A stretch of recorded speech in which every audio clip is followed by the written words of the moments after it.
Ce n'est pas une fête de Pentecôte où on va commencer à crier, à parler en langue. Je veux que tu puisses voir ça plus que ça. Parce que le Saint-Esprit n'est pas venu, il n'est pas descendu pour qu'on parle en langue seulement. Il n'est pas descendu pour qu'on prophétise seulement. Mais c'est bien au-delà de ça. Et c'est de ça que je veux qu'on puisse parler ce matin. Pour que ton esprit puisse s'ouvrir. Pour savoir que lorsque tu reçois le Saint-Esprit, qu'est-ce que tu dois faire avec le Saint-Esprit? Alléluia du Saint-Esprit.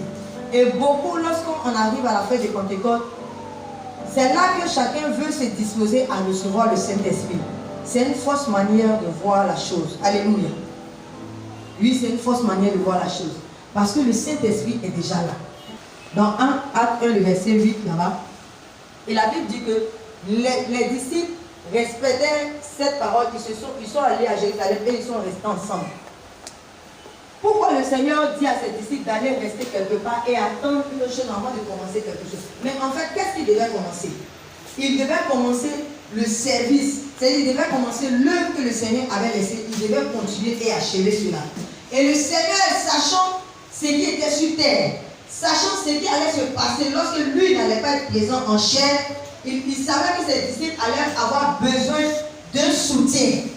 Et ce soutien-là, ce n'était rien d'autre que le Saint-Esprit. Alors le Seigneur leur dit, allez-y, restez ensemble jusqu'à ce que vous recevez ce que je vous ai promis.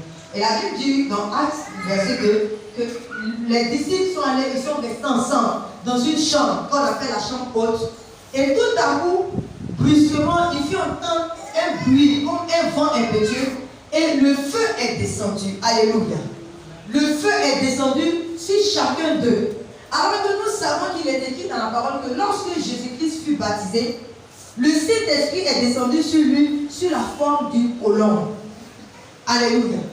Le Saint-Esprit est descendu sur Jésus-Christ sous la forme d'une colombe. La colombe qui symbolise la paix, comment on appelle? La tranquillité. Pourquoi? Simplement parce qu'il n'y avait rien dans notre Seigneur Jésus qui devait être consumé. Il n'y avait rien qui devait être troublé parce que la Bible dit qu'il était un homme de paix.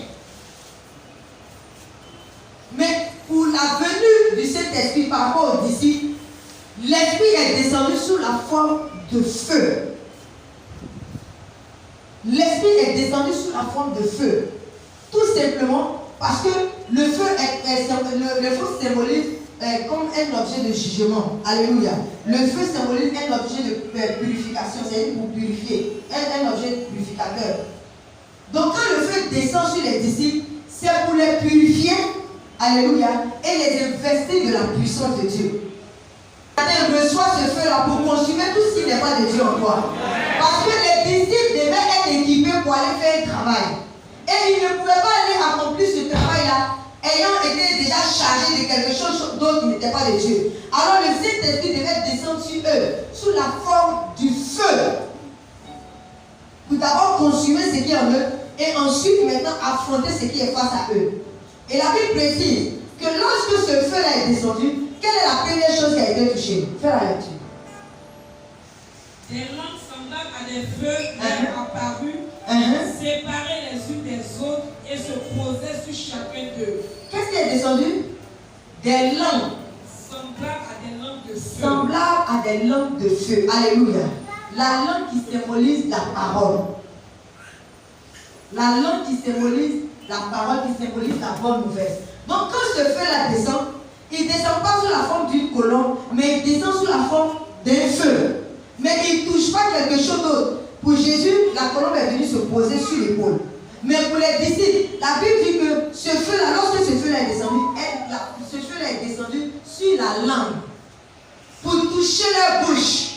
Parce que c'était leur bouche qui devait être l'instrument qui devait accomplir ce à quoi ils étaient appelés. Le Saint-Esprit est descendu sur leur langue. Où le Saint-Esprit doit descendre en toi ce matin. Au fond de toi-même, dis l'endroit où tu veux qu'il descende. C'est dans ton cœur. Parce que le Seigneur savait, l'Esprit savait que leur langue n'était pas purifiée, leur langue n'était pas encore aiguisée, leur langue n'était pas encore travaillée pour pouvoir affronter. Donc il fallait que le Saint-Esprit descende sur leur langue pour consumer ce qui est sur leur langue. Et puis maintenant, à partir de leur langue, qui allait déranger, qui allait bouger, qui allait faire changer le cœur de quelqu'un.